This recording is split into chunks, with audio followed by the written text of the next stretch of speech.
My friends, our Prophet ﷺ has told us how the news reaches the gates of Illiyin, of whoever is coming from this earth. And they there in Illiyin are always saying to the angels, who's coming, who's coming, who's coming? And when they say it is Munawwar Hussein, who's from E1, yeah, whatever street that might be, yeah, Munawwar Hussein in E1 in the heart of Whitechapel is coming up. You know Munawwar Hussein's dad, his mum that went before, maybe his granddad and his great-grandfather and his uncles, and as they come rushing forward, is any family members, they'll come rushing forward to the entrance of the gate. They want to receive their child, their grandchild. And when he enters, he now realizes, if he's a good soul only, if he's only a good soul, this happens. He now realizes that he's got a whole family out here. Not just the ones he's seen. He hasn't seen his great-great-great-grandfather. Even he looks at him and they catch up on news. And his father, mother and others say to him, how's your sister? How's that son of yours? How is so-and-so? What about the other one? Did she get married? Is she married yet? They catch up on news of this world. That's the first thing they do. But if it's a bad soul, then they go to Sijjin and they don't see any families there whatsoever. And what a life that would be for a person to live in this world and to end up in Sijjin. May Allah Azza wa Jal forgive us. May Allah protect us from going there. Say Ameen. So anyway, this is the fourth world. What happens in the fourth world? Well, guess what? You get comfortable again if you're in Illiyin. You get comfortable, you're with your family, the families that went before you, and now you're waiting for others to come from the world. You want your sister to come to Illiyin. You hope she gets to Illiyin. You pray she gets to Illiyin. That's why people on this earth sometimes have dreams. How do you have a dream? How do you meet a person who's already gone? Well, the people in Illiyin, they make a request to Allah.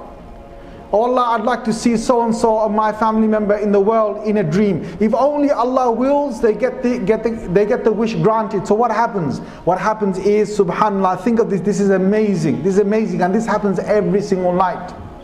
What Allah has done is during the night, when you've gone to sleep tonight, and I go to sleep tonight, and last night, and the night before that, and every single night of my life, what Allah says in the Holy Quran in Surah Zumar, Surah number 39, I think it's ayah number 46. Allah says, Allahu yatawaffa al-anfusa hina mawtiha wallati lam tamut fi manamiha. Allah catches souls twice, two times. Once when you're dead, He catches you and He takes you, transfers you to the next world. This is what I've just been talking about. And the second one where He catches you and He releases you, and then He catches you and releases you and catches you and releases you and catches you, takes you up and takes you back down, takes you up, takes you back down. For many times. Is every time I go to sleep and every time you go to sleep. The Quran says, وَالَّتِي لَمْ تَمُتْ فِي مَنَامِهَا. The one, the soul that hasn't died yet, who is in a state of sleep and a state of dreaming.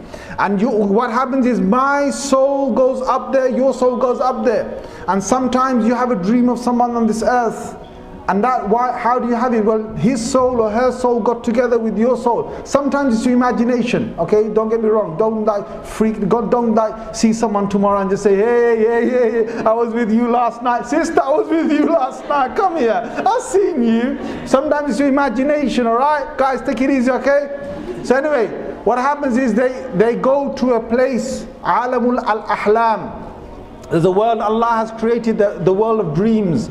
Now every soul that has a true dream goes to that world. And whoever is in Illiyin, if their request has been accepted, they also come to Illiyin, and the two meet in that state. And this is so quick that it can happen like a blink of an eye. It can happen like a blink of an eye. That's how we see people who have passed away, and we meet them in our dreams. Allahu Akbar. So anyway, if you want, you might think, well, that's some people's dreams. Do you have anything physical? Some people say, where's the physical thing that for barzakh and for the life beyond, the fourth life? Well, let me tell you this. There's been many individuals in the past that this has happened to, and it has happened again recently. With Imam Bukhari rahimahullah, when they buried his body in his grave in Russia, in Bukhara. In Russia, he was a Russian. Imam Bukhari was a Russian. You understand, guys? We need to tell Putin that Imam Bukhari was a Russian. Allahu Akbar. Anyway, when he was buried in his grave, There was a fragrance, a very strong fragrance of itr, and of great fragrance of a nice smell coming, strong, so strong that they'd never smelled anything like this. So the people came to his grave straight after his janazah, and they took soil from his grave. They took it home. This was like a whole piece of soil that's got this fragrance. You could rub it on your hands, you could rub it on your body, on your skin, and you've got really nice fragrance. So people then flocked to his grave for 3 days. Every day they would take soil, hands full of soil. And then the ulama in his time, they made dua to Allah. They said, oh Allah, please stop this, because the bid'ah is going to start. And they said, oh Allah, please take this fragrance away, because we have to carry on refilling the grave every single day. Can you imagine? Otherwise they'll take all the soil from his grave. On the 3rd day it stopped. This is a well-known piece about his life when he died, Imam Bukhari rahimahullah. And he's a very famous person that most of us are acquainted with.